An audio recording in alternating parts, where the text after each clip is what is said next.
සාස්පාන් ලිපේ තියෙන අපි chicken store ටික ඉස්සෙල්ලම හොඳට රත් කරගමු.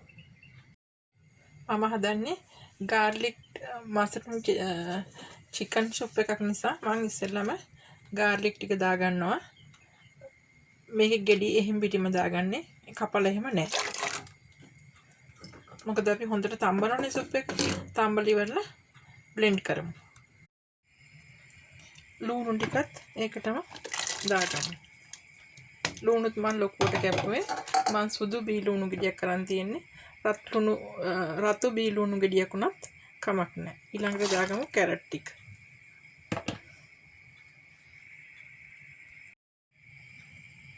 ඒකට මම දාගන්නවා මගේ ගම්මිරිස් ඇට ටික. ලුණු කුඩු දාගමු. පස්සේ අපි රස අනුව බලලා දාගමු.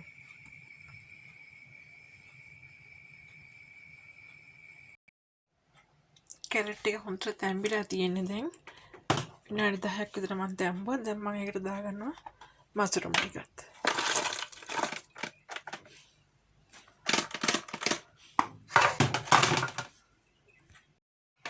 අපි දාගමු ඒකට නිවිදි ටිකක්. මම නිවිදි ටිකක් නිවිදි කොළ එකට මම උණු වතුර ටිකක් දාලා ගත්තේ. ඒකයි මෙහෙම තියෙන්නේ නිවිදි ටික. එතකොට කොළ ටික තැම්බිලා වගේ. ඉතින් ඔයාලට කැමති නම් කොළ ටික කපලා දාගන්න ඕන පුළුවන්. උණු වතුරෙන් තම්බන්න නැතුව. මම කොළේ හැමම චුට්ටක් උණු වතුරෙන් තම්බලා ගත්තේ. මේකත් තැම්බෙනකන් ටිකක් වහලා තම්බගමු. එළවලු ටික හොඳටම තැම්බිලා දැන් මම මේ සුප් එකේ එළවලු ටික වෙනම පෙරා ගන්නවා වතුර ඉතුරු වෙන්න.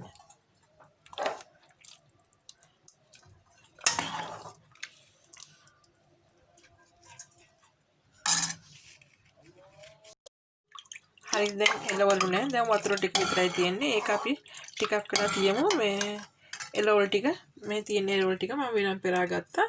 එළවලු ටික අපි බ්ලෙන්ඩ් කරගමු.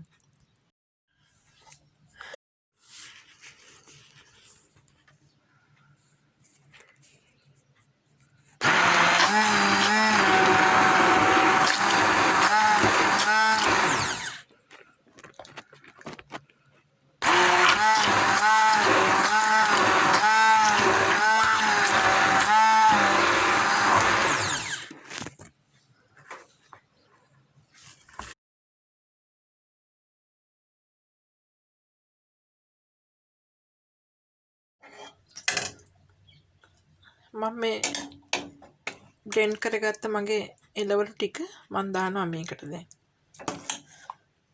දාලා මම ආයෙම ලිප පත්තු කරනවා හොඳට මේක උතුරන්න. ඊට පස්සේ තමයි මම ඕස්ට් දාන්නේ. හරි මම දැන් ඕස්ට් ටික කවලම් කරනවා. ඒකටම දානවා අවුමිරිස් කලර් ටිකක්.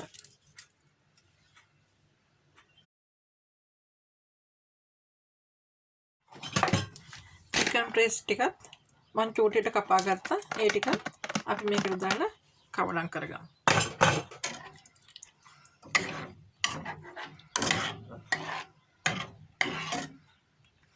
දැන් මේ වෙලාවේ මම ලිප පත්තු කරලා තියෙන්නේ.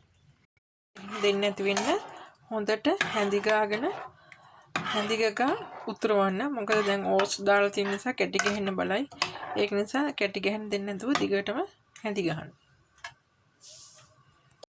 ඕස්ට හොයාගන්න බැරි නම් ඔයාලට පුළුවන් මේකට කෝන් ෆ්ලාර් ටිකකුත් වතුර ටිකක තිය කරලා දාන්න පුළුවන්. එතකොටත් ටිකක් උගු ගතිය තියෙනවා.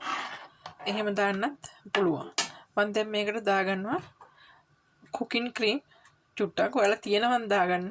නැත්නම් ඉතින් අවශ්‍ය නැහැ. මම ටිකක් දාගන්නවා මේකට. මන්ට අර පාට චුට්ටක් වෙනස් කරගන්න ඕන. ඒක නිසා මම ටිකක් දාලා හැඳිගා ගන්නවා. මේ වෙලේ අමතක කරන්න එපා හොඳට ලුණු බලන්න. හරි මම දැන් බෝල් එකට දාගත්ත සූප් ටික දැන් මම ඒක උඩින් දානවා කපාගත්ත ලුණු කොළ ටික. දාලා දෙහිත් දාලා පිළිගන්නවා. හරි යාළුවනේ මගේ සුප් එක ලෑස්තියි දැන්. මම ඒකට පාන් ටික රෝස්ට් කරලා ගත්තා. ඉතින් ඔයාලත් රස බලන්න මෙහෙම. Thank you.